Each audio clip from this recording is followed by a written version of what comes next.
देखिएगा पिछले लेक्चर के इस लेक्चर को हम लोगों ने इसके एंगल को कंपेयर कर लिया था। Then we have seen the reaction with acids. Water नहीं बन रहा है, ये लुईस बेसिस है, एसिड के साथ डायरेक्ट लोन पेयर डोनेट करते हैं। ऐसी सारी स्पीशीज़ जिनके पास वेकेंट और वाइटल होते हैं, अमोनिया उनको लोन पेयर डोनेट करके कोऑर्डिनेट कंपाउंड्स या कॉम्प्लेक्सेस का फॉर्मेशन भी करता है। For example in case of copper you have seen, in case of silver chloride you have seen. तो ये आपको ये तीनों ही रिएक्शन आपको आपके प्रैक्टिकल पॉइंट ऑफ व्यू में, जिसमें क्वालिटेटिव एनालिसिस में भी आपको इसको लर्न करना है, तो दोनों जगह कॉमन है, इसलिए भी ये बहुत ज़्यादा इम्पॉर्टेंट हो जाती है। Now come to the phosphine. Phosphine is also Lewis base. तो ये भी आपके जो जितने भी एसिडिक सॉल्ट्स हैं उनसे रिएक्ट कर रहा है। कॉपर सल्फेट, मरकरी क्लोराइड, इन सब से रिएक्ट कर रहा है। क्या बन रहा है? Copper phosphide mercury phosphide exchange हो रहा है, सिंपली एक्सचेंज है, और remaining acids are being formed. तो बहुत सिंपल रिएक्शन है, कुछ नहीं कि कोई भयानक टाइप का कंपाउंड बन रहा है। मोर ओवर PH3 इतना वीकर बेस होता है कि सिंपल एसिड्स के साथ ये नहीं रिएक्ट कर पाता, बहुत हाईली एसिडिक। जैसे अगर आप HF, HCl, HBr, HI देखें तो HI बहुत हाईली एसिडिक होता है, HBr बहुत हाईली एसिडिक होता है, तो ये HBr से रिएक्ट कर रहा है। HCl से डायरेक्ट इसकी रिएक्शन नहीं दिखाई गई है, तो इसने क्या बना दिया है? एसिड के साथ सॉल्ट बना दिया, PH4Br। Very simple. तो ये हो गए हमारे क्या? Hydrides of nitrogen and phosphorus. Now next we will see the oxo acids of nitrogen and phosphorus. चलिए अब देखेंगे हम लोग नाइट्रोजन और फॉस्फोरस के ऑक्सो एसिड्स। ऑक्सो एसिड देखने से पहले ऑक्सो एसिड्स होते क्या हैं? ऑक्सो एसिड्स वो एसिड्स हैं जिनमें, जैसे अगर हम नाइट्रोजन को ऑक्सो एसिड कह रहे हैं तो जिस एलिमेंट के साथ डबल बॉन्ड O हो उसी के साथ OH भी हो, ठीक? यही होते हैं ऑक्सो एसिड्स। ये क्या करता है? ऑक्सीजन इसके इलेक्ट्रॉन को खींच लेता है, जिसके कारण ये OH बॉन्ड जो कि बेस का बॉन्ड हुआ करता था उसकी पोलैरिटी बढ़ जाती है। पोलैरिटी मतलब नाइट्रोजन, वैसे तो ऑक्सीजन मोर इलेक्ट्रोनेगेटिव है नाइट्रोजन से, मगर इस नाइट्रोजन के सब इलेक्ट्रॉन खिंच चुके हैं, जिसके कारण ये ऑक्सीजन के इलेक्ट्रॉन खींच रहा है और ये H बॉन्ड एसिडिक बॉन्ड हो जाएगा, H+ के फॉर्म में रिलीज होगा। This we called as oxo acid. The element to which double bond O is attached on the same element the OH group is also present. तो ये हैं सारे oxo acids. तो नाइट्रोजन के oxo acids, ये आपका oxo acid नहीं है, but it is the acid of nitrogen, that is nitrolic acid कहते हैं या हाइपोनाइट्रस एसिड कहते हैं। इसमें डबल बॉन्ड O हमें दिख नहीं रहा है, इसलिए ये इसको अलग से आप देख लीजिएगा, even it is not in our syllabus. आपके पास आ जाता है nitrous acid, nitric acid and peroxic nitric acid. इसमें नाइट्रस एसिड में HNO2, नाइट्रोजन आपको मालूम ही है, nitrogen is helium 2s2 and 2p3। बार बार बता रही हूँ, वैलेंस शेल लिखेंगे, 2s बनाया और 2p बनाया, 2s में 2 इलेक्ट्रॉन और 2p में एक और एक इलेक्ट्रॉन। 3 अनपेयर्ड इलेक्ट्रॉन है, 1 लोन पेयर है। ये डोनर एटम कोऑर्डिनेट बॉन्ड बना सकता है, एक्सेप्टर नहीं, क्योंकि नाइट्रोजन के पास वैकेंट और वाइटल नहीं होते हैं। तो 3 बॉन्ड बनाएगा। ये कितना बना रहा है? 1, 2 और 3 बना रहा है, जिसमें से 2 सिग्मा है और 2 सिग्मा है और 1 पाई है। पाई वाला हाइब्रिडाइजेशन में जाता नहीं, इसलिए हाइब्रिडाइजेशन यहाँ कैसा आया? sp2 hybridisation. sp2 हाइब्रिडाइजेशन के साथ प्लेनर ट्राइगोनल ज्योमेट्री होती है। ये रहा नाइट्रोजन, ये एक तरफ ऑक्सीजन, दूसरी तरफ ऑक्सीजन और एक और वाइटल में ये लोन पेयर। तो यही बना हुआ है आपका HNO2। तो ये आपका क्या बन गया है? ट्राइगोनल प्लेनर जो अरेंजमेंट होगा और ज्योमेट्री आएगी एंगुलर, क्योंकि लोन पेयर ज्योमेट्री को नहीं बताता। ये एंगुलर ज्योमेट्री आ गई। सिर्फ इतने क्लाउड से ही आपको एंगुलर ज्योमेट्री मिलेगा। ऑक्सीडेशन स्टेट नाइट्रोजन का क्या है? इसमें +3 कैलकुलेट करके देखेंगे। इसके बाद +5 ऑक्सीडेशन स्टेट में 2 एसिड आते हैं, ज़्यादा कॉमन नाइट्रिक एसिड है HNO3। HNO3 में अगेन यहाँ पे 1, 2, 3, 4 के 4 बॉन्ड बन रहे हैं, जिसमें से 2 सिग्मा है, 1 डोनर कोवलेंट है और 1 पाई है। अभी भी हाइब्रिडाइजेशन कैसा जाएगा? sp3। तो ये नाइट्रोजन ने क्या बना है? 3 sp3 अरेंजमेंट में, एक तरफ ऑक्सीजन डबल बॉन्ड ऑक्सीजन और एक तरफ OH ग्रुप। तो ये +5 ऑक्सीडेशन स्टेट में आया HNO3। अब परऑक्सो नाइट्रिक एसिड आ जाता है जिसमें बस यहाँ पे एक परऑक्साइड लिंकेज होती है, एक ऑक्सीजन और आ गया है। ये ज़्यादा रिएक्टिव होता है और बहुत लेस एवेंट मिलने में या स्टोर करने में ज़्यादा अच्छा नहीं है। HNO4 ये भी बहुत कम ज़रूरी है, आपके लिए भी कम ज़रूरी है। ये दो एसिड हैं जो नाइट्रोजन के आपको देखने हैं, इसमें से डिटेल को हम लोग नाइट्रिक एसिड में पढ़ेंगे। अब आ जाते हैं फॉस्फोरस के ऑक्सो एसिड्स में। फॉस्फोरस के ऑक्सो एसिड में आपको नंबर ऑफ ऑक्सो एसिड्स मिलते हैं। वहाँ पे आपने देखा होगा कि कोवेलेंसी 4 से ज़्यादा नहीं हो रही थी, 1 2 3 और 4 बॉन्ड, 1 2 3 और 4 बॉन्ड। नाइट्रोजन 4 से ज़्यादा बॉन्ड नहीं बना सकता, but phosphorus can form more than 4 bond. Phosphorus हमारे पास क्या है, नियॉन 3s2 एंड 3p3, तो वैलेंशियल आया आपका 3s और क्या है 3p, और इसका 3d पूरा का पूरा आपके पास अवेलेबल है जो कि खाली है। 3s में कितने इलेक्ट्रॉन, 2 इलेक्ट्रॉन। 3p में कितने, 1 2 और 3 इलेक्ट्रॉन। 3p में है हमारे पास 3 इलेक्ट्रॉन। अब देखिए, क्योंकि ऑक्सीजन एक इलेक्ट्रोनेगेटिव एलिमेंट है, जब ये इसको अप्रोच करता है तो इलेक्ट्रॉन्स को अट्रैक्ट करता है। इस अट्रैक्शन में एनर्जी लिबरेट होती है जो कि इनको क्या कर देती है, अनपेयर्ड कर देती है।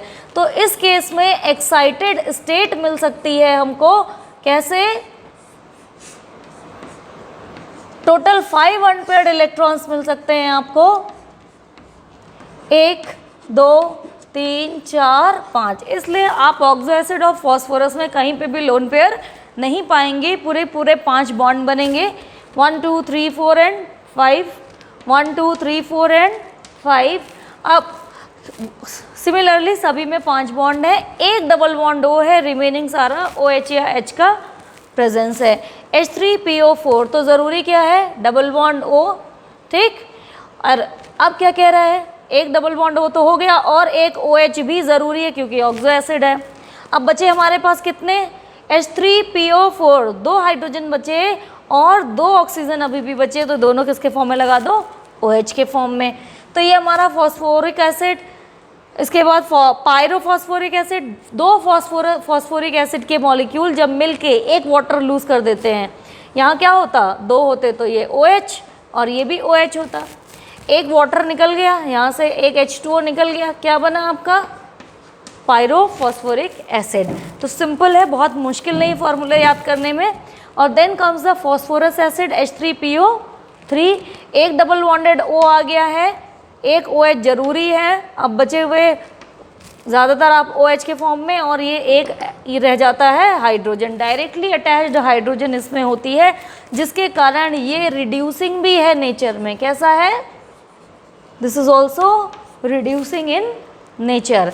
अब यहाँ आ जाइए, हाइपोफॉस्फोरस एसिड, ये H3PO2 है, डबल बॉन्ड O, OH और 2 H हैं यहाँ पे। ये 2 रिड्यूसिंग हाइड्रोजन के कारण फॉस्फोरस एसिड से हाइपोफॉस्फोरस एसिड ज़्यादा रिड्यूसिंग कैरेक्टर का होगा। ये क्वेश्चन इंपॉर्टेंट है और आ जाता है। Why the hypophosphorous acid is more reducing as compare to the simple phosphorous acid. दोनों में ही ये भी +1 ऑक्सीडेशन स्टेट है और ये +3 ऑक्सीडेशन स्टेट है, इंटरमीडिएट ऑक्सीडेशन स्टेट में है। ये खुद ऑक्सीडाइज होंगे, दूसरे को रिड्यूस कर देंगे। मोर ओवर यहाँ पे आप सिर्फ ये directly attach hydrogen with phosphorus is responsible for the reducing character. अब यहाँ पे देखिएगा कि फॉस्फोरस और नाइट्रोजन की intermediate oxidation state disproportionation show करती थी। तो यहाँ पे +3 ऑक्सीडेशन स्टेट का आपका आता है H3PO3। तो ये जब आप सिंपली इसको रख दीजिए तो it is going to disproportionate into +5 and -3, H3PO4 बनाएगा और PH3 बनाएगा। ये डिस्प्रोपोर्शनेशन रिएक्शन की अगला एग्जाम्पल है, ये भी बहुत इम्पॉर्टेंट है। जितने भी कुछ अलग हटके रिएक्शंस आ रहे हैं वो सारे के सारे इम्पॉर्टेंट हैं। अब इतने ऑक्सो एसिड्स हो गए नाइट्रोजन और फॉस्फोरस के, सभी को लिख के प्रैक्टिस करेंगे। स्ट्रक्चर्स पूछे जाते हैं, रिड्यूसिंग कैरेक्टर में रिलेशन पूछा जाता है, इवन एसिडिक कैरेक्टर में भी पूछा जाता है। ये ऑक्सो एसिड्स है और इसमें OH बॉन्ड ही एसिडिक कैरेक्टर को डिटरमाइन करता है। अब इसमें 3 OH बॉन्ड हैं, ठीक। अब कंपेयर टू दिस इसमें केवल एक OH है, इसमें सिर्फ एक ही एसिडिक हाइड्रोजन है, ये दो रिड्यूसिंग हाइड्रोजन है जबकि ये एक एसिडिक हाइड्रोजन है। तो अगर आप एसिडिक हाइड्रोजन के टर्म्स में क्या बताएंगे, एसिडिक स्ट्रेंथ, तो एसिडिक स्ट्रेंथ सबकी सबसे ज़्यादा किसकी है, फॉस्फोरिक एसिड की, उससे कम किसकी है, फॉस्फोरस एसिड की, और उससे कम किसकी है, हाइपोफॉस्फोरस एसिड की। तो दो इंपॉर्टेंट क्वेश्चन, एक रिड्यूसिंग कैरेक्टर का, दूसरा एसिडिक कैरेक्टर का। तो एसिडिक कैरेक्टर में आप जवाब देंगे OH ग्रुप से, और रिड्यूसिंग कैरेक्टर में जवाब देंगे आप डायरेक्टली अटैच्ड हाइड्रोजन से, जो कि रिड्यूसिंग हाइड्रोजन है। HNO3 को डिटेल में पढ़ेंगे। HNO3 nitric acid, lab preparation में सोडियम नाइट्रेट ले सकते हैं, पोटाशियम नाइट्रेट ले सकते हैं, you reacted with concentrate H2SO4, double displacement की प्रोसेस होगी, सोडियम का सल्फेट बन जाएगा और हाइड्रोजन के साथ HNO3 का फॉर्मेशन हो जाएगा। ये लैब है और स्मॉल स्केल में होता है, कॉस्टली है। Now industrially it is prepared by Oswald method. Oswald method easy है और चीपर पड़ती है। अमोनिया जो कि आपने हेबर प्रोसेस से इंडस्ट्रियली बनाई थी, उसका ऑक्सीडेशन करते हैं प्लैटिनम रोडियम और 500 केल्विन और 9 बार, ये उसकी कंडीशंस हैं, तो आपकी बन जाती है NO gas. NO gas is very important. और अभी आप देखेंगे कि initially once you start the reaction, अब ये आगे NO रिप्रोड्यूस होती ही चली जाती है और HNO3 बनता ही चला जाता है। This NO combines with oxygen to give you 2NO2। ठीक, ये रिवर्सिबल रिएक्शन है, तो आपको प्रेशर कैसा रखना पड़ेगा, हाई प्रेशर रखना पड़ेगा। यहाँ 3 पार्टिकल है, यहाँ पे सिर्फ 2 पार्टिकल है। Further this NO2 when we dissolve in water it gives you HNO3 plus again NO gas, जो निकली हुई NO गैस है फिर से उसको ऑक्सीडाइज करके यूज़ करते हैं और ये पूरा साइकिल चलता रहता है। एक इम्पॉर्टेंट क्वेश्चन है कि ओसवाल प्रोसेस से जो भी आपको ये एक्वस नाइट्रिक एसिड मिला है, इसको हम क्या करेंगे, इसके साथ पानी है, इसका डिस्टिलेशन किया जाएगा। डिस्टिलेशन करते करते भी हम 68% बाय मास से ज़्यादा का HNO3 नहीं बना सकते। तो सॉल्यूशन वाला चैप्टर फटाक से याद करिए, वहाँ पढ़े थे हम लोग ने azeotropic mixture. 68% by mass HNO3 in water एक एजियोट्रोपिक मिक्सचर है, जिसको अगर आप बॉईल करते हैं तो सेम कॉम्पोजिशन में वो वेपर में जाता है, सेम कॉम्पोजिशन में डिस्टिल होता है, फिर सेम कॉम्पोजिशन उसकी मेंटेन रहती है। तो इसलिए फिर आप इसको ज़्यादा कॉन्सेंट्रेट 68% बाय मास से ज़्यादा नहीं कर सकते। अब अगर आपको यहाँ पे कंसंट्रेशन फर्दर करना है तो you can use certain dehydrating agents जो कि HNO3 से रिएक्ट ना करते हों। ये डिहाइड्रेटिंग एजेंट हो सकता है कॉन्सेंट्रेट H2SO4। कॉन्सेंट्रेट H2SO4 और HNO3 आपस में रिएक्ट नहीं करेंगे। Concentrate H2SO4 will absorb water from HNO3 और आपको 68% से ज़्यादा हायर कंसंट्रेशन का चाहिए तो डिहाइड्रेशन यूज़ करना पड़ता है। प्रॉपर्टीज़ ऑफ HNO3 में देखते हैं। HNO3 में नाइट्रोजन अपनी हाईएस्ट ऑक्सीडेशन स्टेट +5 के साथ मौजूद है। इसका मतलब ये हमेशा डाउन ही जा सकता है, अब इसके ऊपर तो जा नहीं सकता है। इसका मतलब नाइट्रोजन हमेशा रिड्यूस होगा ड्यूरिंग एनी रिएक्शन और ये एक्ट करेगा एज एन ऑक्सीडाइजिंग एजेंट। तो HNO3 के ज़्यादातर रिएक्शंस इसकी ऑक्सीडाइजिंग बिहेवियर के कारण है, ना कि इसकी एसिडिक बिहेवियर के कारण। अगर आप याद करें कि अगर मेटल्स किसी एसिड से रिएक्ट करते थे और वो उस हाइड्रोजन से ज़्यादा रिएक्टिविटी सीरीज़ में आते थे तो हाइड्रोजन को रिप्लेस कर देते थे। ठीक, यहाँ पे हमने एक लेस रिएक्टिव मेटल भी लिया है और एक मोर रिएक्टिव मेटल भी लिया है, जिंक, जो कि हाइड्रोजन को डिस्प्लेस करता था और कॉपर नहीं कर पाता था। मगर HNO3 यहाँ पे अपना एसिडिक बिहेवियर की जगह ऑक्सीडाइजिंग बिहेवियर दिखाएगा और ये लेस रिएक्टिव मेटल और मोर रिएक्टिव मेटल दोनों से रिएक्ट करता है। मोर ओवर इसकी रिएक्शन डिपेंड करेगी कि how much concentration of HNO3 you have taken. जब कभी भी डाइल्यूट HNO3 होगा तो इस केस में one of the product is NO2। ठीक, रिमेनिंग ये इसके साथ रिएक्ट कर जाता है, जिंक का नाइट्रेट बनेगा ZnNO3 होल ट्वाइस, यहाँ पे भी ZnNO3 होल ट्वाइस। फ़र्क किसका है, सिर्फ इसका, यहाँ पे N2O बना, यहाँ NO2 बना, remaining one water molecule. Similarly less reactive metal के साथ भी जब कॉन्सेंट्रेट कंडीशन है तो NO बना है और डाइल्यूट कंडीशन में NO2, remaining H2O is there और copper nitrate CuNO3 whole twice, CuNO3 whole twice. इसमें कोई फ़र्क नहीं है, बिल्कुल रिएक्ट कर रहा है, ऑक्सीडाइज कर दे रहा है इसको इसकी हाईएस्ट ऑक्सीडेशन स्टेट पे, कॉपर +2 और जिंक अगेन +2। इवन ये नॉन मेटल्स के साथ भी रिएक्ट करता है and gives you the oxidation products.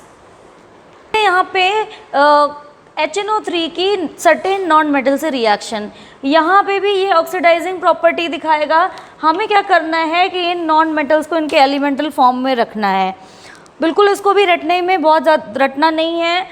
During oxidation ये बनाता है NO2 प्लस H2 हो सकता है या नहीं भी हो सकता है।